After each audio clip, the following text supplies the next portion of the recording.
श्रीमान वेंकटनाथार्य कवितार्के केसरी वेदांताचार्यवर्यो मे सन्निधत्तां सदा हृदि रामानुजदयापात्रं ज्ञानवैराग्यभूषणं श्रीमद्वेंकटनाथार्यं वन्दे वेदान्तदेशिकं लक्ष्मीनाथसमारम्भां नाथयामुनमध्यमाम् अस्मदाचार्यपर्यन्तां वन्दे गुरुपरम्परां यो नित्यमच्युतपदाम्बुजयुग्मरुक्मव्यामोगतस्तदितराणि मेने अस्मद्गुरोर्भगवतोस्य दयैकसिन्धोः रामानुजस्य शरणौ शरणं प्रपद्ये.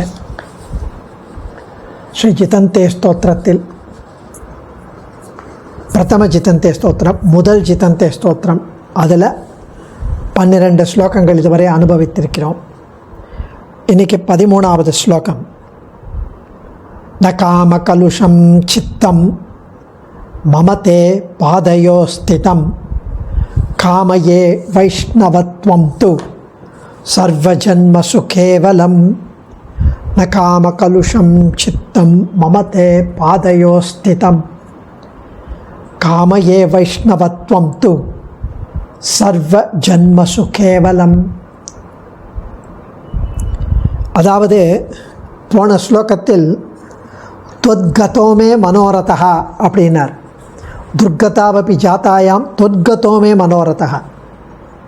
தொத்கதோமே தேவரீரிடத்தில் படிந்திருக்கிற அடியனுடைய மனோரதமானது, அடியனுடைய மனசானது, அது மரணதசை நேர்ந்த அளவிலும் ஐம்புலன்கள் அடங்கின அளவிலும் எந்த கதியில் இருந்தாலும் அந்த மனசானது தேவரீரிடத்தில் படிந்திருந்த அந்த மனசு அழியாதிருந்தால் அது போர் எனக்கு, அவ்வளோதான். அதுவே இருந்தால் அவ்வளவாலே எப்போதும் கிருதி அஸ்மி, கிருத்தகிருத்தியனாக இருப்பேன், செய்து முடித்தவனாக இருப்பேன், சந்தோஷப்பட்டிருப்பேன், கிருத்தார்த்தனாக இருப்பேன் என்றார்.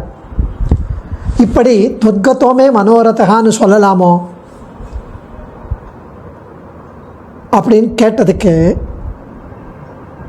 அவர் சொல்கிறார், அதாவது ஜன்மாந்தர சகசிரேஷு தபோத்யான சமாதிபிஹி நராணாம் க்ஷீண பாபானாம் கிருஷ்ணே பக்தி பிரஜாயத்தே அப்படின்னு இருக்கு. ஜன்மாந்தர சகசிரேஷு 1000 ஜன்மங்கள் தபஸ் பண்ணவன் ஒருத்தனுக்குத்தான், அருந்தவம் புரிந்தவனுக்குத்தான் மனசானது பகவத் பக்தி யோக்கியமாவது ஆகும், பகவத் பக்தி யோக்கியமாகும், அதுக்கு குவாலிஃபைட் ஆகும் மனசு, அந்த பகவான் மேலே செலுத்தப்படும். 1000 ஜன்மங்கள் தபஸ் பண்ணாதான். இங்கே நகாம கலுஷம் சித்தம் மமதே பாதயோஸ்திதம் காமையே வைஷ்ணவத்வம் து சர்வ ஜன்மசு கேவலம் என்கிறீரே. அதாவது பதவுரையில் முதல்ல தெரிஞ்சால் நமக்கு அர்த்தம் புரியும். ந காம கலுஷம், காம கலுஷம் ந, வேறொரு ஆசையினாலே கலங்காது, கலங்கிறது அன்று. வேறொரு ஆசையினாலே மீதி விஷயங்களெல்லாம் மனசு கலங்காத. தே உன்னுடைய பாதையோ திருவடிகளில் ஸ்திதம் ஸ்திதியாக பொருந்தி நின்றுள்ள, உன்னுடைய திருவடிகளிலே பொருந்தி நின்றுள்ள மம சித்தம், என்னுடைய சித்தமானது, என்னுடைய மனசானது, என்னுடைய நினைவானது. காம கலுஷம் ந, வேறொரு ஆசையிலே கலங்கி நிற்காது, கலங்கிறது அன்று, கலங்குகிறது அன்று. சர்வ ஜன்மசு, எல்லா ஜன்மங்களிலும் இது மாதிரி. வைஷ்ணவத்வம் து கேவலம், வைஷ்ணவத்வம் இப்படி விஷ்ணுவாக இருக்கும் தன்மை, வைஷ்ணவனாக இருக்கும் தன்மை, விஷ்ணு பக்தனாகவே இருக்கும் தன்மை, உனக்கே அடிமைப்பட்டு இருக்கும் தன்மை, அது மாத்திரம் து கேவலம், அது மாத்திரம் காமையே விரும்புகிறேன், அவ்வளோதான். அதுக்கு பெரியவாச்சான் பிள்ளை வியாக்கியானம் பண்ணுறார். இந்த ஸ்லோகத்தில் நான் நகாம கலுஷம் இத்தியாதி, அந்த ஸ்லோகத்தில் நான் உனக்கேயா இருக்கும் பாரதந்திய சுகம்தான் எனக்கு பிராப்பியம், அதுதான் எனக்கு வேணும். நான் உனக்கேயாகவே இருக்கும் பாரதந்திரியம், பாரதந்திரியம்னா அவனிட்ட வழக்கு, பரதாழ்வான் மாதிரி ராமன் என்ன சொன்னாரோ அப்படி செய்வான். அங்கே போய் ஆட்சி பண்ணு அப்படின்னா பாதுகையை எடுத்துட்டு பாதுகா ராஜ்யம் பண்ணி அதுக்கு அடிமையாக இருப்பான்.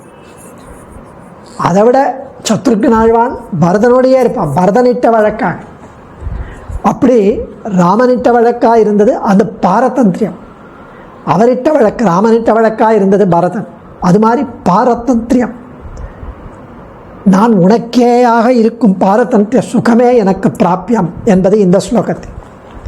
அப்போ கீழே முதல்ல பரமபதம் தான் வேணும்னு சொன்னீர், சம்சார பயத்தை போக்கி தர வேண்டும் என்று சொன்னீர், இதெல்லாம் வேண்டாம் ஞானமே போரும் அப்படின்னு இன்னொரு ஸ்லோகத்தில், அதுவும் வேண்டாம் மனோரதம் மாத்திரம் போரும், உன் திருவடியில் மனசு இருந்தால் போரும், வேறு ஒன்று வேணான்னு போன ஸ்லோகத்தில் சொன்னீர்.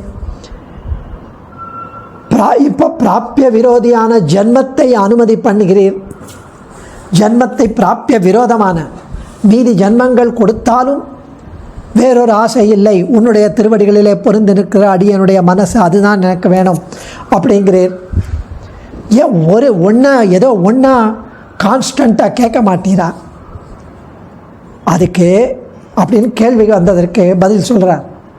இது ஒன்றும் வேற இல்லை சுவாமி, அடிமைக்கு ஏகாந்த தேசமான கைங்கரிய ருச்சிக்கு ஏகாந்தமான ஆச்சரியமான பரமபதத்தை ஆசைப்பட்டேன், வேண்டினேன்.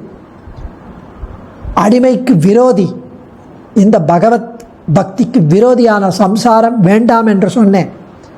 அதுவும் ஒன்று தானே, பரமபதம் வேண்டும் என்று சொல்வதும் சம்சாரம் வேண்டாம் என்று சொல்வதும் ஒன்று தான். உன்னுடைய போக்கியம், உன்னுடைய திருவடிகளின் பரம போக்கியம், அதனால் உம்முடைய விஷயஞானமே, உன்னுடைய பற்றிய விஷயஞானமே வேண்டும் என்று சொன்னேன். அதுவும் அதே தானே. ஜன்மத்தை இசைந்தாலும் ஞானம், அந்த பகவத் ஞானம், பகவத் சிந்தனம், பகவத் திருவடிகளிலேயே மனசு போகும் விஷயம், இவை எல்லாம் அதே தானே. நீர் எங்கு என்னை வைத்தாலும் எனக்கு உமது திருவடிகளை தான் நோக்கி இருக்க வேண்டும், அதுதான் அடியேன் கேட்பது. இது முதல் ஸ்லோகத்திலேயே நமஸ்தேஸ்து என்று சொல்லிவிட்டேனே. ஜிதந்தே புண்டரீகாஷ்ட நமஸ்தே விஸ்வபாவனா, ஜிதந்தே புண்டரீகாட்ச நமஸ்தே விஸ்வபாவனா, நமஸ்தேஸ்து ரிஷிகேஷ மகாபுருஷ பூர்வஜ, நமஸ்தேஸ்து என்று சொன்ன அந்த பாரதந்திரிய சுகம், அதுதான் எனக்கு காம விஷயம் என்று அந்த புருஷார்த்தத்தை நிர்ணயித்து இந்த ஸ்லோகம் தலை கட்டுகிறது. இப்படி ஜன்மாந்தர சகஸ்ரேஷு தபோத்தியான சாதிபிகி நராணாம் க்ஷீண பாபானாம் கிருஷ்ணே பக்தி பிரஜாயத்தின் 1000 ஜென்மங்களில் தபஸ் புரிந்தவனுக்குத்தானே மனசு பகவத் பக்தி யோக்கியம் என்ற ஒரு சந்தேகம் வரும். அதை இங்கு ரிமூவ் பண்ணுறது. ந காம கலுஷம் சித்தம் என்று அநாதி காலமாக என்னுடைய மனசு காம பரவசமாக புலன் விஷயமாக சம்சார சாகரத்தில் மூழ்கி இருந்தபடியால் தேவரையருடைய திருவடிகளை நினைக்காமலேயே போய்விட்டது என்னுடைய மனசு. ஆனாலும் இனிமேல் பல பிறவை பிறந்தாலும் அடியேன் வேறு ஒன்றும் இல்லாமல் மாயோனான உனக்கே ஆளாகி அடிமை செய்யவே நான் ஆசைப்படுகிறேன். எற்றைக்கும் 7 பிறவைக்கும் முந்தன்னோடு உற்றவுமே அவன் உமக்கே நாம் ஆட்சேவோம் அப்படின்னு தெரிவிக்கிறார். தே பாதையோ ஸ்திதம் மம சித்தம் ந காமகலுஷம். நிரூபாதிக சேஷியாய் வேறு யாராலும் தூண்டப்பட்டு அவர்களால் ஔபாதிகமான அதாவது இது ஒன்று கான்ட்ராக்ட் இல்லை, அக்ரிமெண்ட் இல்லை, நேச்சுரலி நிரூபாதிக எப்பவுமே சேஷியாக இருக்கும் தேவரே, எப்பவுமே ஒரு ஆதியும் அனந்தமும் அந்தமும் இல்லாத ஒரு போக்கியனாக இருக்கும் உம்முடைய திருவடி, அதிலே ஸ்திதமான என்னுடைய மனசு வேறொன்றையும் ஸ்வயம் புருஷார்த்தமாக நினைத்து கலங்காது. ஜிதந்தே புண்டரீகாட்சா என்றபடி நான் இருந்த இடத்திலே வந்து தேவருடைய ஆச்சரியமான வடிவழகை காட்டி, திருக்கண்களுடைய அழகை காட்டி, திருமுகத்தின் அந்த தேஜஸை காட்டி, ருச்சியை பிறப்பித்து நிறுத்தினபடியால் நிரூபாதிக சேஷித்துவமும் நிரதிசய போக்கியத்துவமும் அடியனுக்கு அனுபூத்தமிரே. அடியனுக்கு இது வந்து புரித்தது, புலப்பட்டது, தெளிந்தது. ஸ்திதம், இப்படி அழகுக்கு தோற்று இழந்த என்னுடைய நெஞ்சு இனி வேற விஷயத்தை கண்டு போகுவது என்று கிடையாது. வேறொன்றும் நான் அறியேன் என்று தெரிவித்தபடி, அப்புறம் மம சித்தம், என்னுடைய மனசு தொழுது எழு என் மனநேன்னு திருவாய்மொழியில் சொன்ன மாதிரி நெஞ்சினுடைய பவ்யத்தையை கண்டு உகக்கினான், சந்தோஷப்படுறான். என் மனசு எவ்வளவு ஆச்சரியமான மனசு, உம்முடைய திருவடியில் தான் அது போகணுங்கிறது, அதுதான் வேணுங்கிறது.